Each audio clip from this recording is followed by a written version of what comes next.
What's good, YouTube? It's Adam from I'm a Music Mogul, and welcome to another video. Today is going to be a music theory video, but there's going to be no music theory involved. The only thing you need to know is how to count to 4. I'm going to show you how to create or make any chords in the major and minor scales, any diatonic chord, a diatonic triad, or extended chords as well. Once again, all you need to know is how to count to 4. I'm going to show you 3 different ways to do this, and you can decide which one works best for you. So right here, I have a software instrument track loaded up, and we're going to go ahead and draw in a chord. Now, with chords, the root note or the first note in the chord is also the name of the chord. So let's say we're looking at a C major chord. C is the first note that you got to draw in. So we're going to find our C on our piano roll right over here, and we're going to draw in the first note. Now, to make a chord or a triad, we need 3 notes. So to make a major chord, we're going to count up 4 notes or 4 steps. So 1, 2, 3, 4. And then from this middle note, we're going to count up 3 steps. 1, 2, 3. And now we've made a C major chord. So from our root note, we count up 4 steps. From our second note, we count up 3 steps. And if you want to double check your work, you can just select all the MIDI notes, and Logic will tell you the chord right over here, C major. Let's say we want to make the A major chord. Once again, the root note or the first note is in the chord name. So in an A major chord, A is our first note. We're going to count up 4. 1, 2, 3, 4. And then we're going to count up 3. 1, 2, 3. And now we've made an A major chord. Once again, we can check our work. A major. Now you can follow this and apply it to any major chord and it's going to work. The 4-3 rule works all the time. Like I said, just count to 4 and you're good to go. Now, that's for major chords. Let's say you want to make a minor chord. Very simple as well. Just got to know how to count to 4. The only difference here is the second note is up 3 semitones or 3 steps, and the third note in the chord is up 4. So flipped. Major 4-3, minor 3-4. So now we have a C minor chord. C minor. Let's do the same thing for our A major chord, but we're going to turn that to a minor. We'll just do some counting. Count up 3. 1, 2, 3. And count up 4. 1, 2, 3, 4. A minor chord. So that's for triads. Now let's say we want to make extended chords, so 7th chords that is used a lot in trap music. Very simple. You just got to follow that same pattern. So if we want to make a C minor 7 chord, we just got to follow the same 3-4 pattern. It just duplicates itself. So we're going to take our top note and count up 3. 1, 2, 3. And there's your C minor 7 chord. We could do the same thing for our A minor chord. Go to our top note and count up 3. 1, 2, 3. A minor 7. So now just from counting up to 4, we can create any major or minor chord as well as extended chords in a major and minor scale. Now another trick you're going to find out is this distance between each note are certain intervals, and you can just essentially copy that C minor 7 chord and you could create any minor chord with that sequence. So we could just take that and let's copy it down to a G. We'll create a G minor 7. Right? And then let's go up to D minor maybe.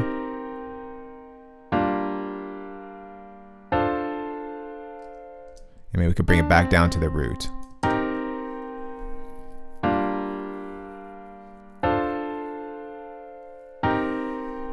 So you can follow that same pattern and just duplicate that on different notes. Now the problem is all this depends on what scale you're using, because some notes are not in the scale and they won't sound necessarily good in that song key. So when you're laying out your chords, you're gonna have to determine what sounds good. Now, if you want a tried and true tested way to figure out what chords sound good with each other, I've created a free document here that outlines everything you need to know to understand scales and chords. I'll place that link down below. It's not a hard read, it's 10 pages, and it's literally going to change your life as a producer. If you don't know some of this stuff, it's going to make beat making a whole lot easier if you understand scales and chords. You're going to learn how to count here and create chords. It's just really, really helpful as a producer to know this stuff, and definitely take your time to read it. It's 10 pages, and most of it is just, as you can see, it's not a lot of fluff. It's just straight to the point. Link down below. But within this document, I've also included a chord chart, a major chord chart and a minor chord chart. The reason why I've only included major and minor chord chart is because in Western music, most of the music is made either in a major or minor key. So here are the chord charts. And in a chord chart, it's going to tell you what chords sound good together. So as you can see, in a C major key, these are the chords that work nicely in that scale. And it's also associated with a value, so a Roman numeral. So 1, 2, 3, 4, 5, 6, 7. Now, if you don't know what that means, you don't have to really worry about it. On the internet, there's all these Roman numeral chord progressions. You could just, let's say it's a 1-5 chord progression. You take the 1, which is a C major, take the 5 progression, which is a G major, and you made that chord progression. But you don't have to worry. You don't have to go on the web and look for chord progressions. I've got your back. If you scroll down to some of the last pages, I gave you some popular chord progressions used in pop music, popular chord progressions in trap music, and EDM music as well. So let's use what we just learned to create a 1-5-6-4 pattern progression. This is the most common progression in pop music. So let's go up to our C major scale. We're going to go 1, which is a C major. So let's change this over to a major. We'll take out our 7th chord. All right, C major. Go back to that. 1-5, G major. So let's go to G. Start on the G. Count up 4. 1, 2, 3, 4. Count up 3. 1, 2, 3. And you could play with the placement. You could bring that down. All right, so that sounds a little bit better. Let's go back to our document. Go back to that chord progression, 1-5-6. Now this is a minor chord. If you notice, the VI is lowercase, uppercase is major chords, VI is lowercase. Let's go up to our major chord, VI. Under C major is an A minor chord. Good thing we know how to make minor chords. We're going to start on the A, count up 3, 1, 2, 3, count up 4, 1, 1, 2, 3, 4.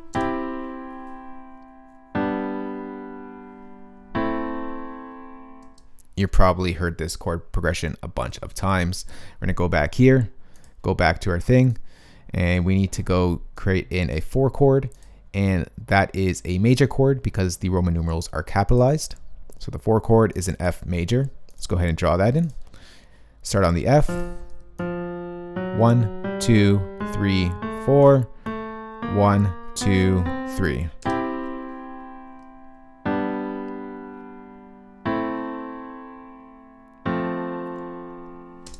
And there you have it, a chord progression. Now that you know how to create major and minor chords, you can refer to this chord chart, refer to some popular progressions, and you can make any chord progression from there. Of course, you can use this as a template and then sort of switch it up from there. What you can also do is just change up the way these chords are played. So let's say you want the top note, it can be lowered.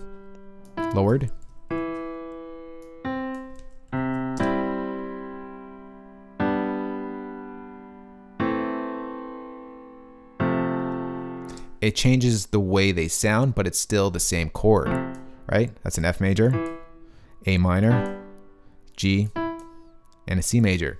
So you can switch out the placements of those notes on which octave they hit in, and you just have fun from there and just be creative from there. So that's the first way. Like I said, without knowing chords and the chord chart, it's going to be hard to know what chord to play if it's an A major or minor chord using this method. The second method is going to help out with that a lot, and you probably won't need to look at this minor chord chart because it may be easier to figure out the chords that sound good and well together. So let's go ahead and delete all of this. Just going to push this over here. And what we're going to do here is we're going to create ourselves a scale. So we're going to go ahead and draw in. Let's go ahead and go C2. We're going to draw a note on every single note in the keyboard. All right. And let's duplicate that over 2 octaves. I'm going to make this shorter. All right, just like that. Now, since we have every note on every single key over 2 octaves, we can go to our scale quantize feature in Logic, and we can choose a scale that we want to go into. So let's this time go to C. As you can see, it took out the notes because it's a major scale. It's going to place it on the appropriate note. But we're going to go to the natural minor scale, and it's going to adjust accordingly as well. All right. Now all we got to do is push this back. All right, so it's out of our MIDI region range. It's hidden. And now we know all the notes that can be played within a C minor scale. Once again, just drawing it in, Logic does the work for you, and it's really easy now to create chords. Let's say we want to start on at the root note on the 1, so a C minor. We're going to draw in our first note here. And we don't even have to count this time. All we got to do is skip 1 note. Skip 1 note. And we created a C minor chord. You see? We dragged this up, skipped 1 chord, and skipped 1 note, skipped 1 note. We could do the same thing for an extended chord, just repeat that pattern. Skip 1 note, C minor 7. We could do a 9th chord, skip 1 note, C minor 9. See, just like that, very easy. Let's take out the extended chord. And now we know what works and what won't. So if we go C, let's say to a D for the bass line, we could just grow out the chord from there, just following the same pattern. Skip 1 note, skip 1 note.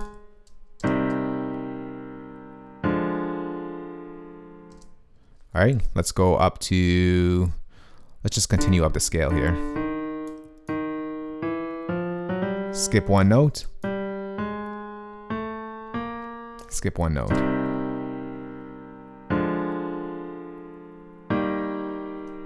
And if you notice, here is our 4-3 rule. This is a major chord, E flat major. This over here is a diminished chord because our last note here would have fell into a note that's not in the key, so it's being brought down 1, so it's a diminished note chord. And this is our C minor chord, 1, 2, 3, 1, 2, 3, 4. So this is a much easier way to know that you're placing chords within a scale, and it's a more effective way to know that your chords will sound nice together and you're not guessing where the notes are. Let's go ahead and just place in one last chord here. We'll just go up the scale. Skip 1 and skip 1.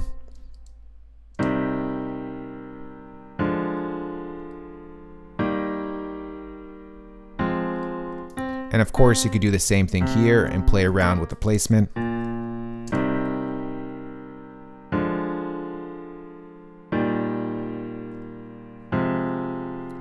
And it's just really easy to build out chords this way. In my opinion, this is the better way, because the other way, you don't know if you should be playing a major or minor chord. You got to trust the way it feels. But this way, it's like a tried and true tested way. You're playing for sure. And whether you're playing, it kind of forces you to play either a major or minor chord depending on what your first note is rested on. All right, one last way I want to show you guys. This is for you Logic users out there. Also for you non-Logic users as well. This also will help you as well. I'm going to delete this pattern over here. We're we're going to go over to our MIDI effects track. We're going to go to chord trigger. I put together a pack here. I'll place a link in the description box below this video. It's an essentials chord pack essentially. You're going to have all the diatonic triad chords in major and minor keys, as well as the extended chords.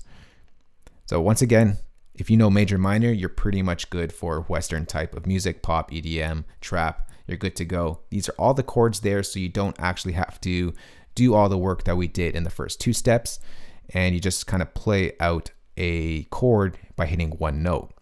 So let's go to our C minor preset over here.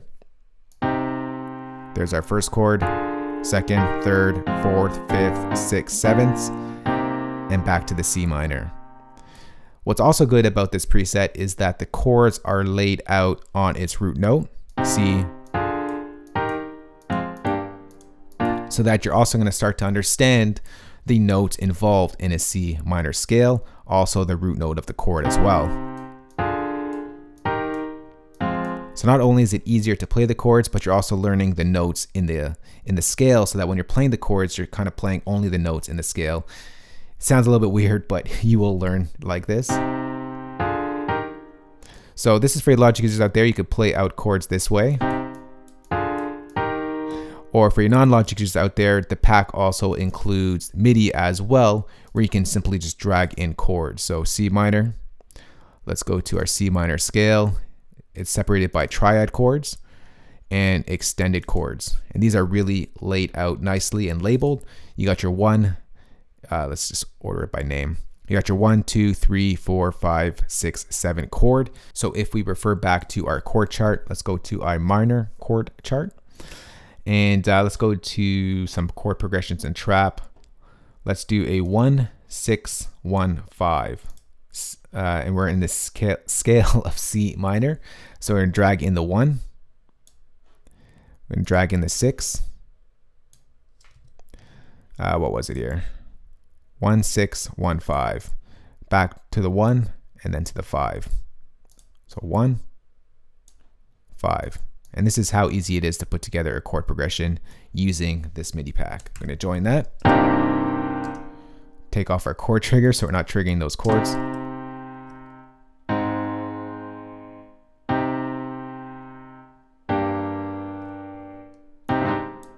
And just like that, you created a chord progression. And then of course you can switch up the notes that are played. You can just bring this down.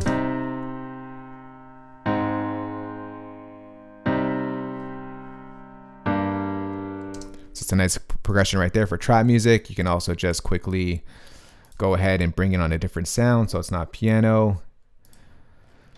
Let's just go to, let's bring in a nice pad to get the idea here.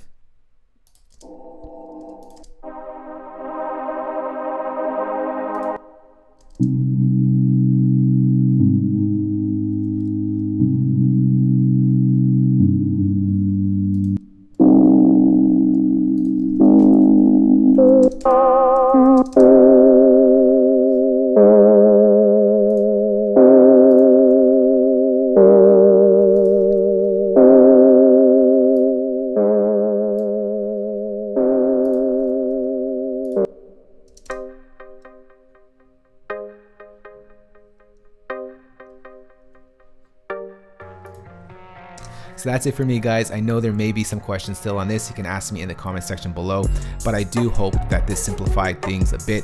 There's a lot of information on the web and I find a lot of it to be extremely confusing. Hopefully this simplified things. Hopefully this white paper over here will help you understand chords, intervals, and just make everything a whole lot easier for you guys when you're making music. I promise this will help out a lot, more so than any gear, any plugin, anything. Once you know the foundation to some music theory like this, it's going to help you out a whole ton, and you're going to understand what works and what doesn't. Links to that will be in the description box below this video. That's it for me, guys. Hope you guys enjoyed this video. If you did like it and learned something, remember, thumbs up, share it, and of course hit that subscribe button for more good videos like this one. I'll talk to y'all soon. Later. Peace.